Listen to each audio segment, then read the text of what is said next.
साल 1999 की तारीख 24 दिसंबर शुक्रवार का दिन था और शाम के 4:30 बजने वाले थे। क्रिसमस की पूर्व संध्या थी और दुनिया नई सहस्त्राब्दी यानी न्यू मिलेनियम ईयर का इंतजार कर रही थी।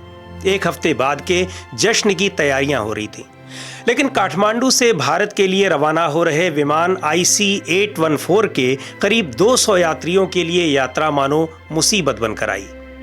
काठमांडू के त्रिभुवन इंटरनेशनल एयरपोर्ट से इंडियन एयरलाइंस का यह विमान काठमांडू से रवाना होने के बाद जैसे ही शाम 5 बजे के करीब भारतीय वायु क्षेत्र में दाखिल हुआ, यात्रियों के बीच में से एक नकाबपोश व्यक्ति उठा और सीधे कॉकपिट की ओर चल पड़ा। वहां पहुंचकर उसने पायलट को धमकी दी कि अगर उसने हवाई जहाज का रुख दिल्ली की बजाय लाहौर की ओर नहीं मोड़ा तो वो इस विमान को बम से उड़ा देगा। वो नकाबपोश व्यक्ति जब तक पायलट को यह धमकी दे रहा था तब तक उसी की तरह के 4 और नकाबपोश लोग उठ खड़े हुए और उन्होंने जहाज के अलग अलग हिस्सों में पोजीशन ले ली। जहाज चला रहे थे कैप्टन देवी शरण। उन्होंने उस नकाबपोश की बात मानते हुए जहाज का रुख दिल्ली के बजाय लाहौर की ओर तो कर दिया, लेकिन विमान में इतना ईंधन नहीं था कि वो लाहौर तक की यात्रा कर सके। अमृतसर तक पहुंचते पहुंचते कैप्टन देवी शरण ने कहा कि विमान आगे नहीं जा सकता क्योंकि ईंधन बिल्कुल खत्म हो चुका है। नकाबपोश ने विमान को अमृतसर में उतारने की इजाजत दे दी। बताया जाता है कि विमान की लैंडिंग पर सुरक्षा बलों ने अपहरणकर्ताओं के खिलाफ कार्रवाई की तैयारी कर रखी थी, क्योंकि विमान का अपहरण हो चुका है इसका संदेश पहले ही फ्लैश किया जा चुका था। करीब 5 बजते ही दिल्ली के एयर ट्रैफिक कंट्रोल को जहाज के अपहरण की सूचना मिल चुकी थी। दिल्ली में क्राइसिस मैनेजमेंट ग्रुप ने पायलट्स को संदेश भेजा कि ईंधन भरने में जितनी देरी संभव हो उतना समय बिताया जाए। अपहरणकर्ताओं को इस बात का अंदेशा हो गया था, इसलिए विमान के अमृतसर में लैंड करने के बावजूद अपहरणकर्ताओं ने बिना ईंधन लिए पायलट को लाहौर की तरफ उड़ान भरने को मजबूर किया। इस दौरान अपहरणकर्ताओं ने को पायलट राजेंद्र कुमार के सिर पर पिस्टल तान दी और यात्रियों को बांधने और धमकाने लगे। क्रू मेंबर्स को भी वो ये सारी चीजें दिखाने लगे। रूपेन कात्याल नाम के एक यात्री को चाकू मारकर घायल कर दिया गया। अमृतसर से उड़ान भरने के बाद विमान ने लाहौर का रुख किया। रात करीब 8 बजे विमान पाकिस्तान के लाहौर में उतरा। हालांकि लाहौर ATC ने विमान को उतरने की अनुमति नहीं दी और चेतावनी दी कि हमारी वायुसेना में प्रवेश किया तो विमान को मार गिराया जाएगा। एयरपोर्ट की लाइट्स तक बंद कर दी गई, लेकिन पायलट ने जवाब दिया कि हमारे सिर पर पिस्तौल लगी है, ईंधन खत्म हो चुका है, हमें विमान को लैंड कराना ही होगा। और ये कहते हुए उन्होंने विमान को लाहौर एयरपोर्ट पर नीचे उतारना शुरू कर दिया। लाहौर में विमान IC-814 में ईंधन भरा गया। रात करीब 10:30 बजे विमान ने काबुल के लिए उड़ान भरी, लेकिन काबुल में रात में विमान को उतारने की कोई सुविधा नहीं थी। ऐसे में विमान दुबई स्थित वायुसेना अड्डे पर उतरने के लिए रवाना हो गया और 25 दिसंबर को रात करीब 1:30 बजे विमान दुबई के वायुसेना अड्डे पर उतरा। दुबई में विमान में फिर ईंधन भरा गया। वहां ईंधन भरे जाने के एवज में कुछ यात्रियों की रिहाई पर समझौता हुआ। UAE के अधिकारियों और अपहरणकर्ताओं के बीच बातचीत के बाद 27 यात्रियों की रिहाई सुनिश्चित की गई। इन यात्रियों में महिलाएं और बच्चे शामिल थे, लेकिन इस दौरान रूपेन कात्याल की मौत हो चुकी थी और उनके शव को दुबई में ही उतार दिया गया। बाद में उनका शव एयर इंडिया के एक विमान से भारत भेज दिया गया। 25 दिसंबर को सुबह करीब 6:30 बजे विमान IC-814 ने दुबई से उड़ान भरी और करीब 8:30 बजे अफगानिस्तान के कंधार हवाई अड्डे पर उतरा। कंधार में उस वक्त तालिबान का शासन था। 27 दिसंबर को बातचीत के लिए भारतीय प्रतिनिधिमंडल भी कंधार पहुंचा। प्रतिनिधिमंडल में विदेश मंत्रालय में संयुक्त सचिव विवेक काटजू और इंटेलिजेंस ब्यूरो के प्रमुख अजीत डोभाल भी शामिल थे। विवेक काटजू ने तालिबान से बातचीत शुरू की तो अजीत डोभाल ने अपहरणकर्ताओं से।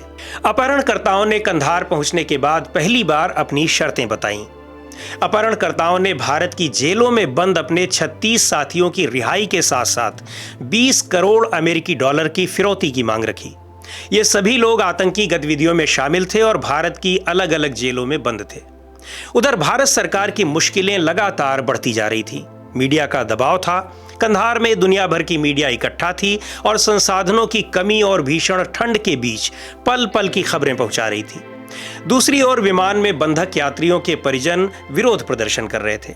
अपहरणकर्ता एक कश्मीरी अलगाववादी के शव को सौंपे जाने की मांग पर भी अड़े थे, लेकिन तालिबान की गुजारिश के बाद उन्होंने पैसे और शव की मांग छोड़ दी। लेकिन भारतीय जेलों में बंद आतंकवादियों की रिहाई की मांग पर अड़े रहे। बातचीत तालिबान की मध्यस्थता में चल रही थी, जो एक तरफ विमान अपहरणकर्ताओं से तो दूसरी तरफ भारत सरकार पर भी जल्दी समझौता करने के लिए दबाव बना रहा था। विमान में वैसे तो ज्यादातर यात्री भारतीय ही थे, लेकिन Australia, Belgium, Canada, France, Italy, Japan, Spain और अमेरिका के भी कुछ नागरिक इस विमान में सवार थे। आखिरकार सभी बंधकों की रिहाई के लिए एक पैकेज तैयार हुआ। भारत सरकार जैश-ए-मोहम्मद के प्रमुख मौलाना मसूद अजहर, अहमद जरगर और उमर शेख को रिहा करने को तैयार हुई और बदले में अपहरणकर्ताओं ने सभी यात्रियों को रिहा करने पर तैयार हो गए। तत्कालीन विदेश मंत्री जसवंत सिंह इन आतंकवादियों को लेकर खुद कंधार गए ताकि अपहरण कांड को क्लोज किया जा सके और क्रू मेंबर्स समेत यात्रियों की सुरक्षित रिहाई और वापसी सुनिश्चित की जा सके। भारत सरकार और चरमपंथियों के बीच समझौता होते ही तालिबान ने अपहरणकर्ताओं को 10 घंटों के भीतर अफगानिस्तान छोड़ने का अल्टीमेटम दे दिया था। शर्तें मान लिए जाने के बाद सभी अपहरणकर्ता हथियारों के साथ विमान से उतरे और एयरपोर्ट पर इंतजार कर रही गाड़ियों में बैठ गए और फिर वहां से रवाना हो गए। हाईजैकिंग की इस घटना के 8 दिन बाद और साल के आखिरी दिन यानी 31 दिसंबर 1999 की शाम को बंधक बनाए गए यात्री और चालक दल के सदस्य रिहा कर दिए गए और शाम को ही सभी लोग 2 विशेष विमानों से दिल्ली पहुंच गए। अपहृत विमान IC-814 को अगले दिन यानी 1 जनवरी 2000 को नई दिल्ली वापस लाया गया। हाईजैक संकट खत्म होने के बाद 6 जनवरी 2000 को गृह मंत्रालय ने IC-814 को लेकर एक बयान जारी किया। इस बयान में सरकार ने अपहरणकर्ताओं के बारे में विस्तार से जानकारी दी। बताया गया कि खुफिया एजेंसियों के साथ मिलकर मुंबई पुलिस ने ISI के 4 एजेंट्स को मुंबई से गिरफ्तार किया। ये सभी लोग उन 5 अपहरणकर्ताओं के मददगार थे। गिरफ्तार किए गए ISI के एजेंट्स के नाम थे मोहम्मद रेहान, मोहम्मद इकबाल, यूसुफ नेपाली और अब्दुल लतीफ। इन चारों ने खुफिया एजेंसियों को अपहरणकर्ताओं के बारे में बताया कि सभी अपहरणकर्ता पाकिस्तानी थे, जिनके नाम थे इब्राहिम अतहर, शाहिद अख्तर सईद, सनी अहमद काजी, मिस्त्री जहूर इब्राहिम और शाकिर। लेकिन ये सभी आपस में एक दूसरे को कूट नामों से यानी सीक्रेट नामों से पुकार रहे थे और उनके ये नाम थे चीफ, डॉक्टर, बर्गर, भोला और शंकर। ये जानकारी भी गृह मंत्रालय के वक्तव्य में दी गई थी। तो ये थी कहानी IC-814 के अपहरण की। इस तरह की और भी कहानियों को देखने के लिए आइए DB लाइव पर। नमस्कार।